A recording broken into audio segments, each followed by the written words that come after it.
Oi, o meu nome é Ana Paula Gomes e hoje nós iremos ler juntas o capítulo 15 do livro de 1 Coríntios. Nós estamos meditando nesta palavra, neste livro que tem enriquecido tanto a minha vida, e eu declaro que em nome de Jesus ele também tem enriquecido a sua. E se você quiser e sentir de ouvir os outros capítulos anteriores, é só você voltar nos outros vídeos e deixar o Espírito Santo ministrar contigo, que nós possamos continuar avançando e crescendo juntas e nos desenvolvendo cada vez mais através da palavra, que não seja somente um tempo de lermos um capítulo de um livro da Bíblia, mas que seja um momento de nós verdadeiramente nos relacionarmos com o Senhor, que este seja um tempo de nós pararmos tudo que estamos fazendo e nos dedicar a esse entendimento, a ouvir o som da voz de Deus por meio dessas escrituras. Se você sentir de compartilhar, de comentar, sinta-se livre e que sejamos edificadas mutuamente. Amém? Diz assim a palavra de Deus: Ora, irmãos, desejo lembrar-vos o evangelho que já vos tenho anunciado, o qual recebestes e no qual permaneceis, pelo qual também sois salvos, se o retendes tal como o anunciei. Se não é que crestes em vão, antes de tudo vos entreguei o que também recebi, que Cristo morreu por nossos pecados segundo as Escrituras, foi sepultado e ressurgiu ao terceiro dia, segundo as Escrituras. Em seguida, foi visto por Cefas e depois pelos 12. Depois foi visto uma vez por mais de 500 irmãos, dos quais vive ainda a maior parte, mas alguns já morreram. Depois foi visto por Tiago, depois por todos os apóstolos. E por último, de todos apareceu também a mim, como a um que nasceu fora do tempo, pois eu sou o menor dos apóstolos, que mesmo não sou digno de ser chamado apóstolo, porque persegui a igreja de Deus. Pela graça de Deus, porém, sou o que sou, e a sua graça para comigo não foi vã. Antes, trabalhei muito mais do que todos eles, todavia, não eu, mas a graça de Deus que está comigo. Então, ou seja eu, ou sejam eles, assim pregamos e assim crestes. Ora, se pregamos que Cristo foi ressuscitado dentre os mortos, como dizem alguns de vós, que não há ressurreição de mortos? E se não há ressurreição de mortos, também Cristo não ressurgiu. E se Cristo não ressurgiu, logo é vã a nossa pregação e também é vã a nossa fé. Somos considerados como falsas testemunhas de Deus, pois testificamos contra Deus, que ressuscitou a Cristo, ao qual, porém, não ressuscitou, se na verdade os mortos não são ressuscitados. Pois se os mortos não são ressuscitados, também Cristo não foi ressuscitado. E se Cristo não foi ressuscitado, é vã a vossa fé, e ainda permaneceis nos vossos pecados. E também os que dormiram em Cristo estão perdidos. Se esperamos em Cristo só nesta vida, somos os mais infelizes de todos os homens. Se de fato, porém, Cristo ressurgiu dentre os mortos e foi feito as primícias dos que dormem, pois assim como a morte veio para um homem, também a ressurreição dos mortos veio por um homem. Pois assim como todos morrem em Adão, assim também todos serão vivificados em Cristo. Cada um, porém, por sua ordem, Cristo o primeiro, depois os que são de Cristo na sua vinda. Então virá o fim, quando tiver entregado o reinado a Deus, o Pai, e quando houver destruído todo domínio, toda autoridade, todo poder. Pois convém que ele reine, até que haja posto a todos os inimigos debaixo dos seus pés. Ora, o último inimigo que há de ser destruído é a morte. Pois todas as coisas sujeitou debaixo dos seus pés. Mas quando diz que todas as coisas lhe estão sujeitas, claro está que se excetua aquele que lhe sujeitou todas as coisas. E quando todas as coisas lhe estiverem sujeitas, então também o mesmo Filho se sujeitará àquele que todas as coisas lhe sujeitou, para que Deus seja tudo em todos. De outra maneira, Que farão os que batizaram pelos mortos? Se absolutamente os mortos não ressurgem, por que se batizam eles então pelos mortos? Por que estamos nós também a toda hora em perigo? Eu vos declaro que cada dia morro gloriando-me em vós, irmãos, por Cristo Deus nosso Senhor. Se como homem lutei com Éfeso, com feras, que me aproveita isso se os mortos não são ressuscitados? Comamos e bebamos, pois amanhã morreremos. Não vos enganeis, as más companhias corrompem os bons costumes. Voltai à sobriedade e não pequeis, pois alguns ainda não têm conhecimento de Deus. Digo-o para vergonha vossa. Alguém contudo dirá: como ressurgirão os mortos? E com que corpo virão? Insensato! O que tu semeias não é vivificado se primeiro não morrer. E quando semeias, não semeias o corpo que há de nascer, mas o simples grão, como de trigo ou de qualquer outra semente. Deus, porém, dá-lhe o corpo como quer, e a cada semente o seu próprio corpo. Nem toda carne é a mesma. Uma é a carne dos homens e outra dos animais, outra das aves e outra dos peixes. E há corpos celestes e corpos terrestres, mas uma é a glória dos celestes e a outra dos terrestres. Uma é a glória do sol e a outra glória da lua, e outra glória das estrelas. Uma estrela difere em glória de outra estrela. Assim também é a ressurreição dos mortos. Semeia-se o corpo em corrupção, é ressuscitado em incorrupção. Semeia-se em desonra, é ressuscitado em glória. Semeia-se em fraqueza, é ressuscitado em poder. Semeia-se corpo animal, é ressuscitado corpo espiritual. Se há corpo animal, há também corpo espiritual. Assim também está escrito: o primeiro homem, Adão, foi feito alma vivente. O último Adão, espírito vivente. Não veio primeiro o espiritual, mas o natural, e depois o espiritual. O primeiro homem, sendo da terra, é terreno. O segundo homem é do céu.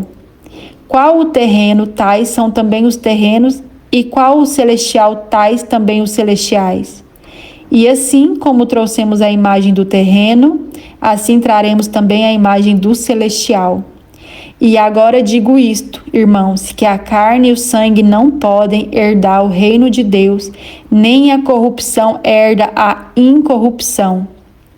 Eis que vos digo o mistério. Na verdade, nem todos dormiremos, mas todos seremos transformados. Num momento, num abrir e fechar de olhos, ao soar a última trombeta. Pois a trombeta soará e os mortos ressurgirão incorruptíveis e nós seremos transformados. Pois convém que aquilo que é corruptível se revista de incorruptibilidade e aquilo que é mortal se revista de imortalidade. E quando o que é corruptível se revestir da incorruptibilidade e o que é mortal se revestir da imortalidade, então se cumprirá a palavra que está escrita: tragada foi a morte na vitória. Onde está, ó morte, o teu aguilhão? Onde está, ó morte, a tua vitória?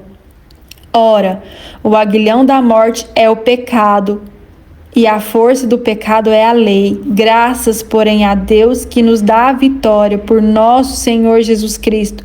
Portanto, meus amados irmãos, sede firmes e constantes, sempre abundantes na obra do Senhor, sabendo que no Senhor o vosso trabalho não é vão. Glória a Deus. Uau!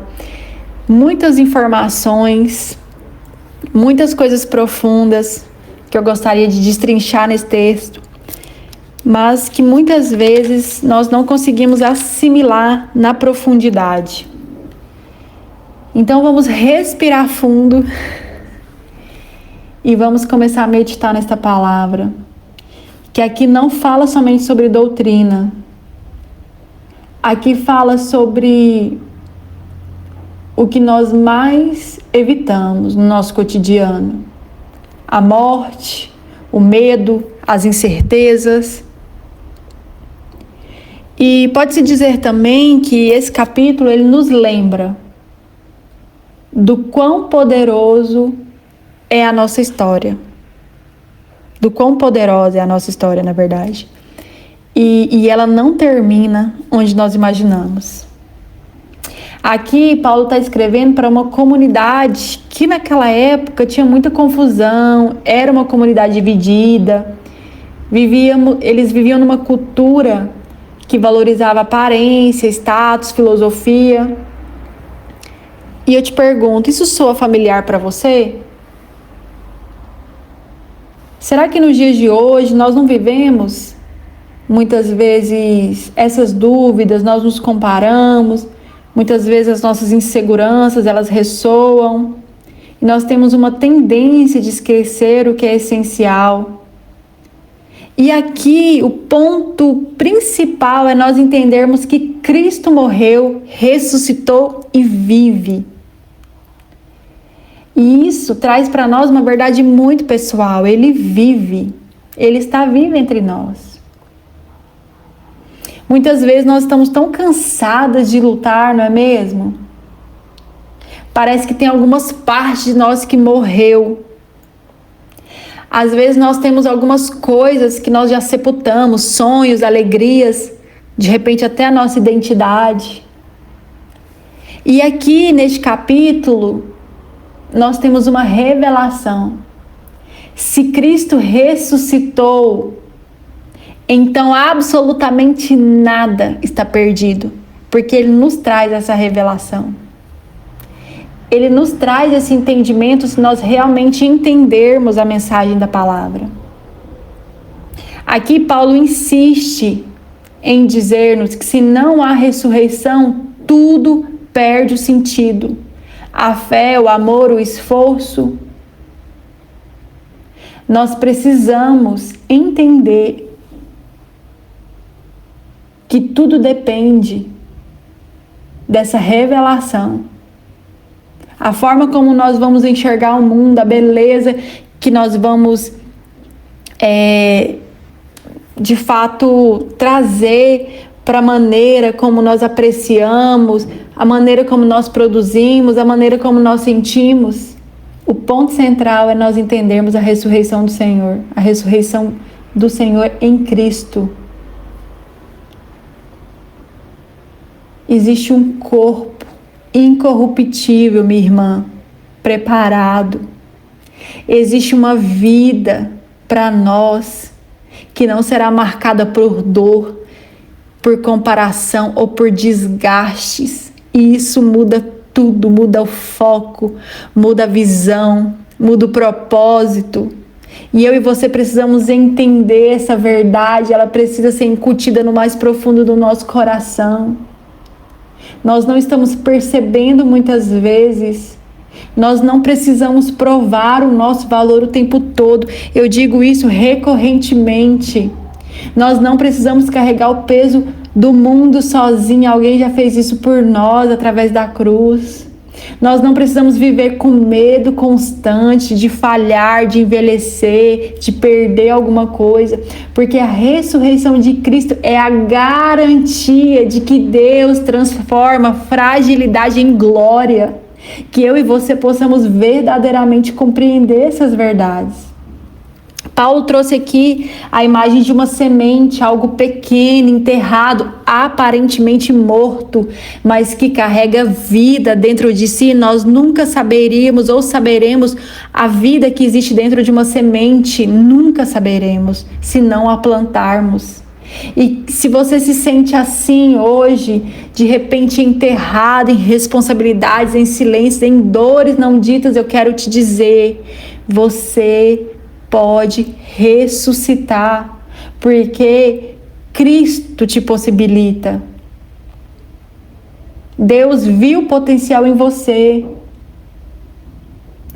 Aqui o texto termina fazendo uma pergunta tão profunda: onde está, ó morte, a tua vitória? Onde está, ó morte, a tua vitória? Onde está a vitória da morte? Não existe vitória na morte. Não é sobre o fim, é um meio. A morte é um meio.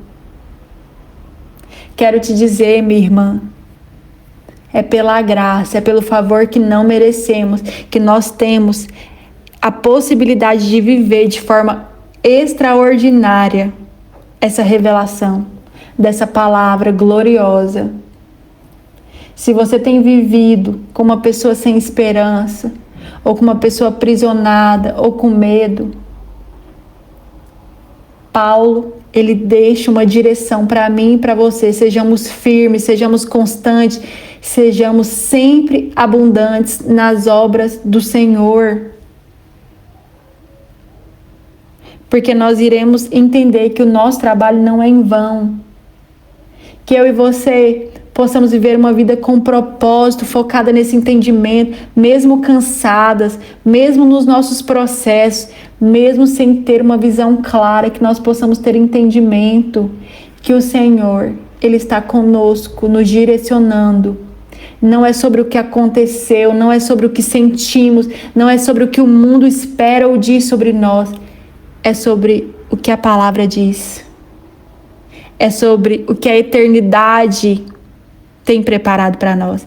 Que eu e você possamos permitir que o Senhor remova as escamas dos nossos olhos, remova tudo aquilo que nos impossibilita de ouvir essas verdades e realmente nos conectar com esses ensinamentos na autoridade do nome de Jesus. Que eu e você tenhamos entendimento da grandeza que é a eternidade e que possamos nos preparar para, de fato, enfrentar essa morte e verdadeiramente caminharmos para esse lugar de graça que o Senhor nos possibilita. Amém?